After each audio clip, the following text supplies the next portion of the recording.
تو قربانی کا جو حکم ہے یہ تمام مذاہب میں، آج تورات پڑھیں آپ، بائبل پڑھیں، اس میں بھی جانور ذبح کرنے کا حکم ملتا ہے ہمیں. تو اس میں دو انتہائیں پیدا ہوئی ہیں. غلو، تحریفیں ہوتی ہیں نا دین میں، تو علماء کا کام کیا ہوتا ہے کہ جہاں لوگ ایک طرف غلو کا شکار ہیں، حد سے تجاوز کر رہے ہیں، علماء وہیں پہ انہیں روک دیتے ہیں.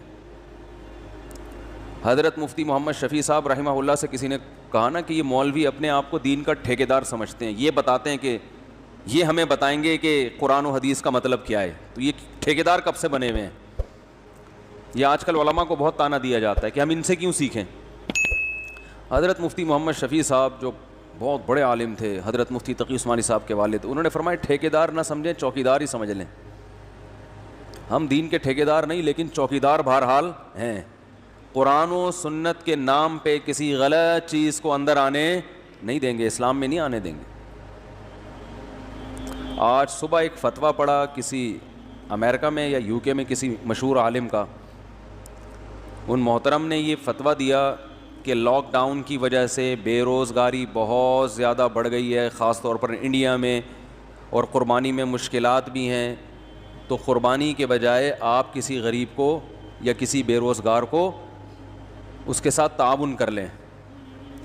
اور پھر ایک روایت بھی بھیجی، سعید ابن مسیب رحمہ اللہ تعالی بہت بڑے تابعی ہیں، ان کا ارشاد ہے کہ میں کسی غریب کو 3 درہم دے دوں یہ مجھے قربانی کرنے سے زیادہ محبوب ہے.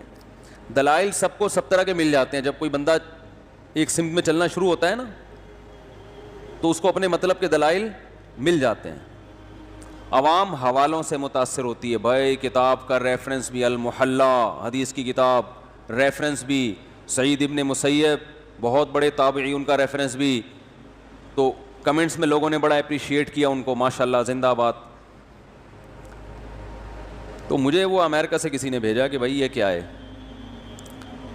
تو میں نے کہا اللہ کے بندو، پہلے انہی سعید ابن مسیب کا دوسرا قول بھی دیکھ لو، مصنف عبد الرزاق میں.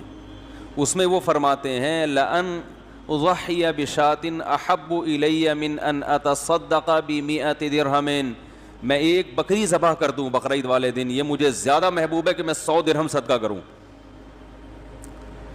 ایک حدیث میں 3 درہم کا مقابلہ اور ایک بکری سے، اور اس میں 3 درہم کو وہ کہہ رہے ہیں زیادہ بہتر ہے. دوسری حدیث میں 100 درہم کو بھی کہہ رہے ہیں کہ یہ قربانی سے بہتر نہیں ہے. تو یہ والی ہے تو وہ والی بھی تو ہے. دوسری بات یہ کہ آپ کیا حضرت سعید ابن مسیب کے مقلد ہیں کہ ان کا ایک رائے سامنے آ گئی، آپ نے فوراً قربانی کا فلسفہ ہی سارا چینج کر دیا. سب سے پہلے رسول اللہ صلی اللہ علیہ وسلم کا عمل، 10 سال آپ صلی اللہ علیہ وسلم نے قربانی کی ہے، حالانکہ اس وقت غربت جس انتہا کو پہنچی ہوئی تھی، آج ہم لاک ڈاؤن کے باوجود اس کا تصور نہیں کر سکتے. خود نبی کے گھر میں 40 دن چولہا نہیں جل رہا ہوتا تھا، آج ہم اس کا تصور نہیں کر سکتے. اور پھر رسول اللہ صلی اللہ علیہ وسلم کے بعد صحابہ، تابعین سب قربانی کیا کرتے تھے. چند ایک سے مروی ہے کہ انہوں نے نہیں کی، مگر وہ صحابہ غریب تھے، مسکین تھے. جیسے حضرت ابو بکر اور عمر رضی اللہ عنہما، ان کے بارے میں روایات میں آتا ہے کہ یہ قربانی نہیں کیا کرتے تھے. اور آگے الفاظ ہیں کراہت ان یقتدی بہما، اس بات کے خوف سے کہ لوگ ان کی پیروی نہ شروع کر دیں. تو بعض حضرات نے اس بات کو دلیل کے طور پہ پیش کیا ہے کہ قربانی کرنا واجب نہیں ہے، کیونکہ ابو بکر و عمر نے باقاعدہ جان کر نہیں کی، اور وجہ یہ بیان کی جا رہی ہے کہ لوگ ان کی پیروی شروع نہ کر دیں، کہ اگر وہ قربانی کرتے تو لوگ ان کی پیروی کرتے نا. تو حدیث کا یہ مطلب نہیں ہے جو آپ سمجھ رہے ہیں. حضرت ابو بکر اور عمر انتہائی مسکینی کی حالت میں دنیا سے گئے ہیں. آپ ان کے خلیفہ ہونے کو نہ دیکھیں، آپ ان کی غربت کو دیکھیں. جس خلیفہ کے 10 15 پیون کپڑوں میں لگے ہوتے ہوں، ان کے پاس قربانی کے پیسے ہوں گے؟ بولو بھائی.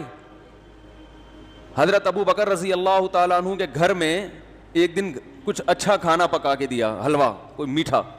انہوں نے فرمایا یہ کہاں سے آیا؟ کہا کہ آپ کے جو وظیفہ ہے نا بیت المال کا، اس سے بچا بچا کے میں نے یہ حلوہ بنایا ہے۔ انہوں نے فرمایا اس کا مطلب وہ جو اتنے پیسے میری تنخواہ سے زائد ہیں، اس کی مجھے ضرورت، جو میں بیت المال سے حکومتی خزانے سے تنخواہ لے رہا ہوں، وظیفہ لے رہا ہوں، اس کا مطلب یہ جو بچا کے آپ نے یہ ڈش بنا لی ہے تو یہ اضافی ہے، اس کا مطلب اس کے سے کم میں بھی میرا گزارا۔ بولتے کیوں نہیں بھائی، ہو سکتا ہے۔ تو وہ اپنا وظیفہ کم کرا دیا انہوں نے، یہ تو غربت کا عالم تھا۔ تو حضرت ابو بکر اور عمر رضی اللہ تعالیٰ عنہ نے اپنے دور خلافت میں قربانی خود اس لیے نہیں کی، روکا نہیں کسی کو، خود نہیں کر رہے کہ لوگ آپ کی اقتدا کریں گے۔ کا مطلب یہ ہے کہ صحابہ میں یہ غربت بہت تھی، تو جو غریب صحابہ ہیں وہ سمجھیں گے کہ ہم ہر ایک پر فرض عین ہے، یہ ہر ایک پر لازم ہے، کیونکہ جب یہ دو حضرات کر رہے ہیں تو یہ تو مقتدا ہے نا۔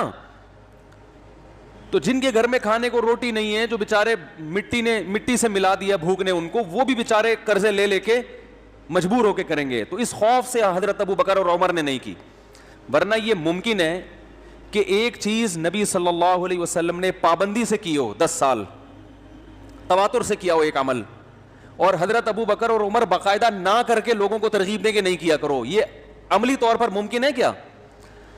نہیں آ رہی بات۔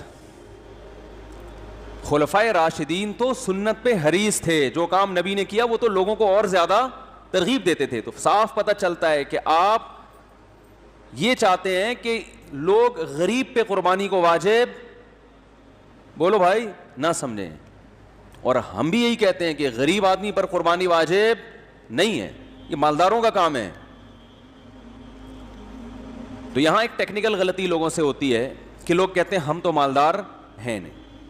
اب یہ بھی ممکن ہے آپ کہیں کہ چلو یہ تو ثابت ہو گیا کہ مالداروں پر لازم، بولو بھائی، نہیں ہے، سوری غریب پر لازم نہیں ہے، تو ہم تو کیا ہیں؟ غریب ہیں۔ تو یاد رکھو آپ کا غربت کا دعویٰ، یہ اس میں آپ کی رائے کا اعتبار نہیں ہے، کیونکہ ہمارے سابق صدر بھی اپنے آپ کو کیا سمجھتے ہیں؟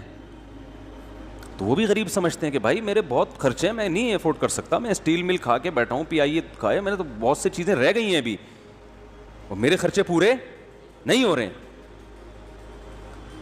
تو فقہا نے جو نصاب بیان کیا ہے قرآن و سنت کو سامنے رکھ کر، وہ نصاب کا اعتبار ہوگا کہ آپ کی تمام ضرورت کے جو بیسک خرچے ہیں وہ نکال کر اگر آپ کے پاس اتنا مال بچتا ہے جس پہ زکوٰۃ واجب ہو جاتی ہے 52.5 تولہ چاندی، تو اس کا مطلب آپ شریعت کی نظر میں کیا ہیں؟ مالدار ہیں، کیونکہ مالدار نہ ہوتے تو اسلام آپ پہ زکوٰۃ کو لازم نہ کر رہا ہوتا، زکوٰۃ تو مالداروں میں فرض ہے نا۔ اس لیے علماء نے ایک نصاب بیان کیا ہے قرآن و سنت میں غور کر کے کہ سونا، چاندی، مال تجارت، کیش رقم، اور وہ سامان جو پورے سال بھی استعمال نہ ہو، تو یہ تمام چیزیں اضافی ہیں۔ گولڈ کیا ہے بھائی؟ بولتے کیوں نہیں؟ اضافی ہے۔ آپ کے پاس اگر گولڈ ہے تو آپ کہہ سکتے ہیں کہ میں نے آڑے وقت کے لیے رکھا ہوا ہے، تو جو چیز آڑے وقت کے لیے رکھی ہوتی ہے وہ گریبی ہوتی ہے، اور جو آڑے وقت میں، جو آڑا وقت کہتے ہیں کس کو ہیں؟ پہلے تو یہ سمجھ لیں، آڑے ترچھے کی ڈیفینیشن معلوم نہیں ہے لوگوں کو، تبھی تو آڑے ترچھے ہو رہے ہیں۔ بھائی فزیکل فٹنس کا حال دیکھیں نا، عجیب طریقے سے کھا رہے ہیں، عجیب طریقے سے سو رہے ہیں، عجیب طریقے سے بیٹھ رہے ہیں، تو کیا ہو رہے ہیں؟ آڑے ترچھے ہو رہے ہیں نا۔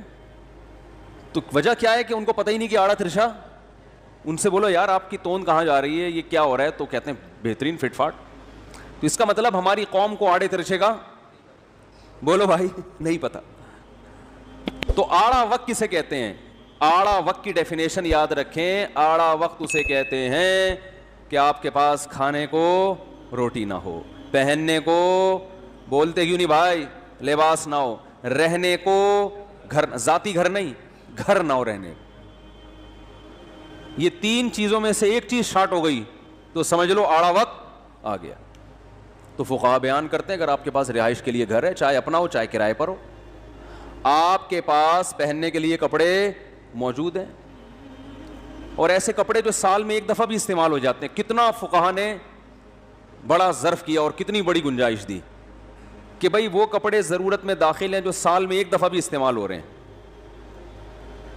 حالانکہ ضرورت میں وہ داخل ہوتے نہیں ہیں، لیکن سال میں ایک دفعہ بھی ایک کپڑا استعمال نہیں ہو رہا، تو اس کو آپ ضرورت میں کیسے شامل کر سکتے ہو؟ ارے کل کسی نے مسئلہ پوچھا کہ میرے گھر میں کچھ برتن رکھے 29 سال سے, جو 29 سال سے استعمال نہیں ہوئے, تو کیا مجھ پہ قربانی واجب ہے؟ میں نے کہا ان برتنوں کو کی قیمت اگر 52.5 تولہ چاندی کے برابر ہے تو قربانی, بولتے کیوں نہیں بھائی, واجب ہے, کیونکہ یہ ضرورت سے زائد سامان ہے. اس کے ضرورت میں داخل نہ ہونے کی سب سے بڑی دلیل یہ ہے کہ پورا سال گزر گیا اور یہ استعمال نہیں ہوئے. بھائی سردی آئی, بعض برتن ممکن ہے سردیوں میں استعمال ہوتے ہیں, وہ گرمیوں میں استعمال, سوپ کے پیالے جو ہیں سردیوں میں استعمال ہو سکتے ہیں, گرمیوں میں استعمال کہہ سکتے ہیں نا ہم. بہت ہی لینڈ لارڈ اگر زندگی بھی دیکھی جائے نا, بہت ہی لگژری لائف بھی دیکھی جائے جو لینڈ لارڈ کی ہوتی ہے, اس کے حساب سے بھی کم از کم سال میں ایک دفعہ تو برتن کا استعمال ہو جانا چاہیے نا. سال میں ایک بار بھی استعمال میں نہیں آیا, اس کا مطلب یہ آپ کی ضرورت میں داخل نہیں ہے, یہ عیاشی شو کے لیے کہ مہمان آئیں گے دیکھیں گے برتن بھی ہمارے گھر میں. تو میں نے کہا 29 سال سے جو برتن رکھے ہوئے ہیں ان کو عجائب گھر میں آپ جمع کرا دیں, ٹکٹ لگا دیں آثار قدیمہ کے برتن, اور اس پہ لکھ دیں کہ یہ وہ برتن ہے جس میں قائد اعظم کو ہم نے چائے پلائی تھی. کچھ بھی کرتے ہیں لوگ مان لیں گے, کیونکہ 29 سال, ویسے تو قائد اعظم کے انتقال کو زیادہ ٹائم ہو گیا, لیکن ہسٹری ہماری نئی نسل کو زیادہ معلوم نہیں ہوتی. جب ایک آدمی دیوار بنا کے اس پہ لکھ سکتا ہے کہ ہم قائد اعظم کو ملتان آنے پر خوش آمدید کہتے ہیں تاکہ وہ آثار قدیمہ کی دیوار ہو, تو آپ برتن پہ نہیں لکھ سکتے کہ ہم علامہ اقبال کے شکر گزار ہیں, کپ پہ لکھ دیں کہ انہوں نے اس کپ میں ہمارے ساتھ بیٹھ کے چائے. تو 29 سال سے تھوڑا ہی پیچھے رہ گیا. تو آڑا وقت کا مطلب کھانے کو روٹی نہ ہو, پہننے کو لباس نہ ہو, رہنے کو بولو بھائی گھر نہ ہو. پھر بھی فقہاء نے اور مزید وسعت کی ہے کہ وہ چیز جو سال میں ایک بار بھی استعمال نہیں ہو رہی تو وہ ضرورت میں داخل نہیں ہے, وہ اضافی ہیں. تو اضافی چیزوں پہ قربانی ہوتی ہے. گاڑی آپ کے پاس کتنی بھی لگژری ہو لیکن استعمال میں ہے تو شریعت فرض کر لیتی ہے چلو یہ بھی تمہاری ضرورت کی چیز ہے, استعمال کی چیز ہے. کتنا بڑا ظرف, اس کے بعد بھی آپ کہہ رہے ہو کہ مجھ پر قربانی واجب نہیں ہے, حالانکہ آپ کے پاس گولڈ رکھا ہوا ہے, 3-4 تولے سونا رکھا ہوا ہے. لوگ کہتے ہیں بھائی 2-3 تولے سونا وہ تو آڑے وقت کے لیے ہے نا. تو بھائی آپ پر آڑا وقت نہیں آیا. آپ صبح 2 پراٹھے کھائے آپ نے, دوپہر آپ کبھی پیزا کھا رہے ہو, کبھی برگر کھا رہے ہو, انڈے والے برگر کی بھی نوبت نہیں آتی. رات کو آپ پھوڑتے ہو طبیعت سے, اس کا مطلب آپ پہ آڑا وقت نہیں آیا. جن چیزوں کو آپ آڑا کہہ رہے ہو وہ اللہ کی نظر میں آڑے نہیں ہیں. آپ کہہ سکتے ہو یار وہ بچے کی اسکول کی فیس بھرنی ہے میں نے, یہ آڑا وقت ہے, ابھی تو بچے کو انجینئرنگ کرانی ہے تو اس کے لیے میں گولڈ رکھا ہوا ہے تاکہ پہلے سیمسٹر کی فیس جائے گی. اللہ اس کو آڑا وقت, پھر تو سارے آڑے وقت میں ہی ہیں. ارے آفیسر لیول کے لوگ تو معاشرے میں کم ہوتے ہیں نا بھائی, 90-95% لوگ عام ہوتے ہیں, 5% لوگ آفیسر لیول پہ پہنچتے ہیں. تو کیا 95% لوگ جو انجینئر یا ڈاکٹر نہیں بن رہے یہ سارے آڑے وقت سے گزر رہے ہیں کیا؟ کیا ہو گیا بھائی؟ یہ تو اللہ پہ الزام ہے. اللہ تو نے انسانوں کو پیدا کیا, 95% کو کبھی آڑے وقت سے تو نکالتا ہی نہیں ہے, 5% کو عیاشی میں لگا دیا. جبکہ اللہ کیا کہتا ہے, وما من دابۃ الا علی اللہ رزقها, انسان کی بنیادی ضرورتیں میرے ذمے ہیں. تو یہ کیسے ذمے ہیں کہ 5% لوگوں کو تو نے ڈاکٹر انجینئر بنا دیا, 95% کو وہ ٹماٹر بیچ رہے ہیں. تو اس کا مطلب اللہ ٹماٹر بیچنے والے کو آڑے وقت میں سمجھتا ہے ہی نہیں. بہت مشکل ہے سمجھانا. شکر ادا کرو, شکر. اگر اسکول کی فیسیں نہیں ہیں کوئی ٹینشن لینے کا نہیں ہے, کھانا پینا بچے کا ہو رہا ہے نا, قد بڑھ رہا ہے اس کا, تو بس اللہ نے فل عیاشی میں رکھا ہوا ہے آپ کو. بن جائے ڈاکٹر انجینئر اچھی بات ہے, پائلٹ بن جائے تو بہت ہی اچھی بات ہے. ہو سکتا ہے دوبارہ کوئی چائے وائے کا کیس ہو جائے. زیادہ میں اب اس کا تذکرہ نہیں کرتا, وہ کہے گا یار مفتی صاحب کو پتہ نہیں کیا مسئلہ ہے. آئندہ اگر وہ جہاز لے کر آئے نا بمباری کے لیے, سب سے پہلے میرے گھر پہ آئے گا. وہ ابے نندن کی بات کر رہا ہوں. وہ کہے گا یہ مفتی صاحب نے تو زیادہ ہی کر دیا. تو آئندہ اگر اللہ نہ کرے بم جہاز لے کر آیا تو بولے گا پہلے. لیکن انشاءاللہ ایسا ہوگا نہیں. ہم گوشت کھانے والے لوگ ہیں. ہمارے جو پائلٹ ہیں ان کی کوشش ہوتی ہے کہ گیٹ سے ہی واپس کر دیا جائے, کہ گیٹ سے ادھر آنے نہ دیا جائے. تبھی تو ہم تسلی سے یہاں بیٹھے ہیں. تو ادھر چلا گیا نا تو سارا بقرعید کا ٹاپک چینج ہو جائے گا. کچھ ٹاپک ایسے ہوتے ہیں جس میں آدمی کو خود دلچسپی ہوتی ہے نا, تو اس میں ایک دم ٹون ہی چینج ہو جاتی ہے. تو یہ ٹاپک بھی انہی ٹاپکس میں سے ایک ہے, لیکن ابھی میں جان کر واپس آ رہا ہوں کہ بقرعید کا سارا موضوع نہ خراب ہو جائے کہیں. تو بھائی جلدی سے بات کو سمیٹتا ہوں, اللہ کرے آج مختصر وقت میں جامع باتیں کہنے کی اللہ توفیق دے دے. تو 52.5 تولہ چاندی کے برابر اگر میرے بھائی کسی کے پاس رقم ہے یا ضرورت سے زیادہ سامان ہے یا اضافی چیز ہے, وہی جو ضرورت سے زیادہ سامان, یا کرنسی ہے, نوٹ ہیں, یا چاندی ہے, یا سونا ہے, تو اس پہ قربانی واجب ہو جائے گی. البتہ 52.5 تولہ چاندی میرا خیال ہے 50-55 ہزار کی ہے. البتہ اس 50-55 ہزار کی مالیت اگر آپ کے پاس ہے تو اس میں سب سے پہلے قرضہ مائنس کرنا ہے. 50 ہزار کا قرضہ, 50 ہزار 55 ہزار موجود ہے لیکن قرضہ 1 لاکھ کا ہے, تو قربانی واجب بولو بھائی نہیں ہوگی. کیوں نہیں ہوگی؟ شریعت کہتی ہے پہلے جس کا قرضہ ہے اس کے پیسے واپس کرو, ٹھیک ہے نا. کر سکتا ہے ایسا آدمی, بھائی قرضہ والا اگر مانگ نہیں رہا, اس کو اجازت دے رہا ہے, یار کوئی بات نہیں اگلے سال دے دینا, 6 مہینے بعد دے دینا, تو آپ کر سکتے ہیں, کریں گے تو ثواب ملے گا. لیکن اگر وہ مانگ رہا ہے پیسے تو پھر شریعت میں اس کا حق پہلے ہے, تو واجب نہیں ہے. لیکن یا قرضہ تو نہیں ہے لیکن ابھی بیسک خرچے گھر کے نکلنے ہیں, گیس, بجلی کا بل, راشن, یہ خرچے کیا ہوتے ہیں؟ یہ بیسک خرچے ہوتے ہیں نا. تو یہ خرچے آپ نے کیا کرنے ہیں؟ نکالنے ہیں. کیونکہ آپ 50-55 ہزار ہیں اور ایک بکرا لے آیا 25 ہزار کا, اور پتہ چلا کہ نہ گیس بجلی کا بل دینے کے قابل رہے نہ گھر کے راشن کے, تو بیگم بولے گی بکرا خود ہی کھا لو, پکائیں گے کس میں اس کو.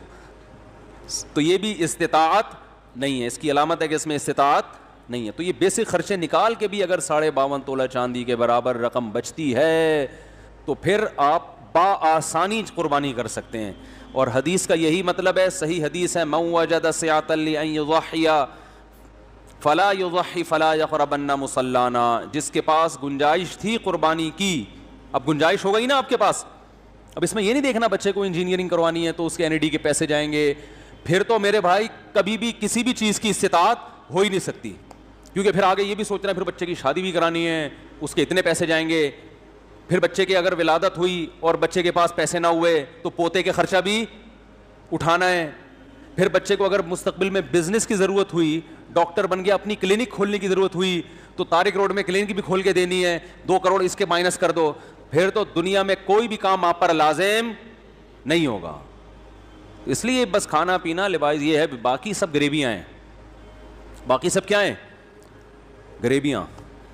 تو اب کیا ہے کہ آپ نے یہ سارے خرچے نکالے, دیکھا بھائی ابھی بھی پیسے بچ رہے ہیں, تو نبی نے فرمایا جس کے پاس سعاتن بھی ہے, ساعتن بھی ہے, سعاتن زیادہ بہتر ہے یا سعاتن یہ اس وقت ذہن میں نہیں ہے, تو جس کے پاس گنجائش تھی قربانی کی اور اس نے قربانی نہیں کی, وہ ہماری عیدگاہ کے قریب بھی مت پھٹکے.